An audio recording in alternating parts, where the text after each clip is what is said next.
Hello friend, मैं अभिषेक शर्मा आपका technical classes में स्वागत कर रहा हूँ। यहाँ पे अपन बात कर रहे हैं फ्लूइड मैकेनिक्स के चैप्टर नंबर 5 की प्रॉब्लम नंबर 5.6 की। देख लेते हैं क्या है प्रॉब्लम।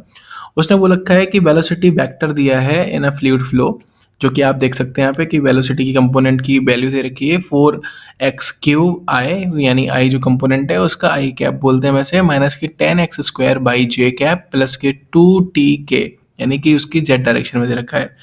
उसने बोल रखा है कि find the velocity and acceleration of fluid particles.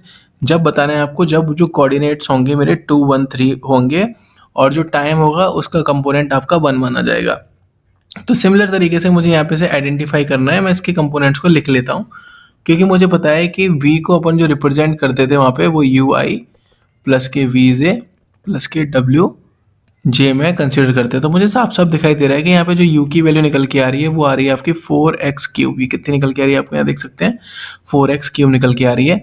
Similarly अगर यहाँ पे b की वैल्यू की बात करेंगे तो वो दिख रही है आपको माइनस की 10x² कितनी दिख रही है आपको 10x² बाई कितनी दिख रही है आपको 10x² बाई।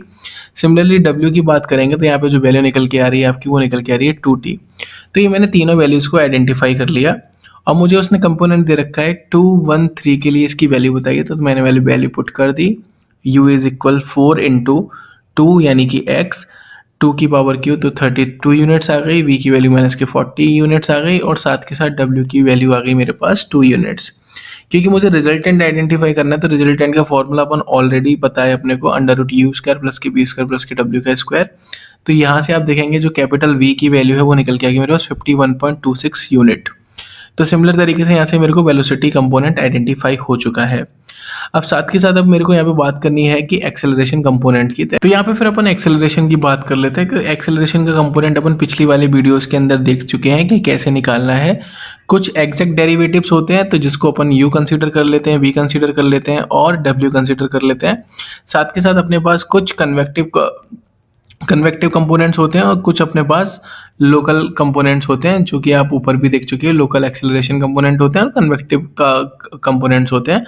जो लोकल कंपोनेंट्स होते हैं वो आपके कहलाते हैं कि जब आपका जो वैल्यू है आपकी डिपेंडेंट होती है यानी टाइम के साथ चेंज होती है। किसके साथ होती है? टाइम के साथ। और कन्वेक्टिव के अंदर जो होता है वो आपकी जो पोजीशन होती है उसकी वजह से चेंज होती है। तो आप यहाँ देख सकते हैं।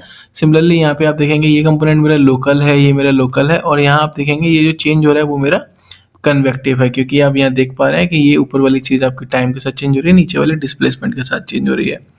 तो फॉर्मूले के अंदर यहाँ पे वैल्यू आ गई। अब यहाँ पे जो मेरे पास कंपोनेंट थे u v और w के उसके पार्शियली डेरिवेटिव करने पड़ेंगे। तो उसी के साथ ax ay और az की वैल्यू निकलेगी। तो कुछ नहीं है, मुझे पता है कि u की वैल्यू मेरे पास है 4x³। सिंपल तरीके से अगर मुझे पार्शियली डेरिवेटिव निकालना है इसका तो सिमिलर तरीके से निकल के आ जाएगा। 4 तो मेरा ऐसे रहेगा, इसका हो जाएगा 3 और x का स्क्वायर हो जाएगा तो हो जाएगा मेरा 12x²। सिमिलर तरीके से मुझे बाई के लिए निकालना पड़ेगा, तो बाई के लिए इसमें कुछ है ही नहीं, तो ये वैल्यू मेरे लिए एक तरीके से कॉमन कांस्टेंट निकल के आ जाएगी। सिमिलरली इसमें z भी नहीं है। तो अब यहाँ पे आ जाइए नीचे।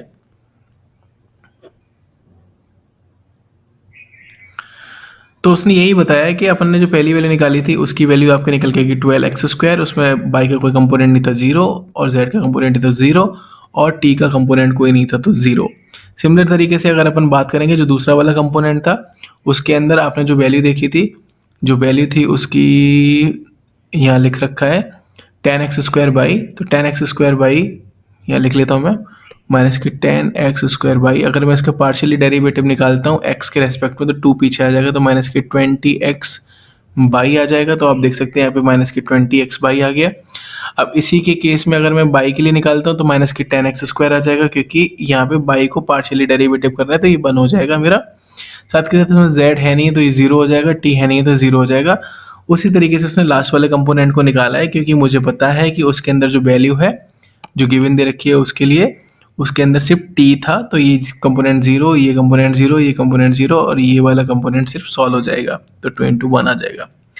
तो यहाँ पे अपन बात कर रहे हैं तो इन सभी की वैल्यू को मैं एक एक करके ऐड मतलब रखूंगा फॉर्मूले के अंदर। ax की वैल्यू, ay की वैल्यू, az की वैल्यू निकलेगी। यहाँ पे आप तो देखेंगे ax की वैल्यू 1536 यूनिट्स निकल के आ गई। उसी तरीके से ay की वैल्यू आप देखेंगे तो 320 यूनिट्स निकल के आ गई।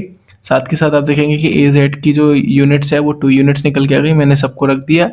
और उसका एक मैग्नीट्यूड निकाला, मैग्नीट्यूड की वैल्यू निकल के आ गई 1568.9 यूनिट।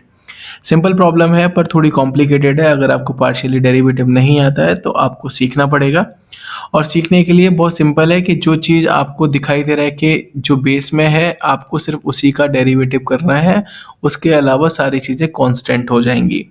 तो थैंक यू सो मच। अगर आपको वीडियो अच्छी लगी है तो प्लीज़ लाइक ज़रूर कीजिएगा, शेयर ज़रूर कीजिएगा। Thank you for watching guys, thank you so much.